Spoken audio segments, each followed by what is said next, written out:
समजा हा असा ट्रक आहे समोर चढाणावरती. आता आपल्याला कायम त्याच्यावर डिस्टन्स ठेवूनच चालायचं आहे, कारण हा इतका लोडेड ट्रक आहे. कळालं का? की तो काही म्हणजे आपण कायम त्याच्या समोरनं डिस्टन्स ठेवूनच चालायचं आहे, कारण समोरनं पण गाड्या येत आहेत. हा एकदम चढण आहे, त्याच्यामुळं कायम थोडस लांबच डिस्टन्स ठेवायचं आहे, कारण ही मोठी गाडी आहे. ती इतकी लोडेड गाडी आहे ना, तर आपण नंतर पुढून पण इकडून पण बघा राईटनं ना गाड्या येत आहेत, रिक्षा येत आहेत. त्याच्यामुळं ना कायम पाठी एकदम बंपर टू बंपर चालायची नाही. कळालं का? जर आपल्याला मौका भेटला की आपण असं कायम लगेच पटकनी राईट घेऊन आपण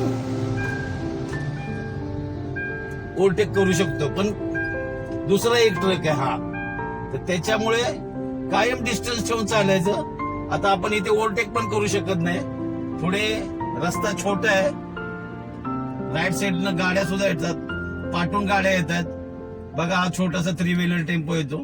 कायम थोडं डिस्टन्स ठेवायचं, कायम कायम, आणि नंतर बघायचं आणि पटकनी ओव्हरटेक करायचा. की आपल्याला कळायला पाहिजे की तेवढ्याच कालावधीत ओव्हरटेक होईल का नाही. तर तुम्हाला हा व्हिडिओ कसा वाटला नक्की लाईक करा, शेअर करा आणि सबस्क्राईब करा.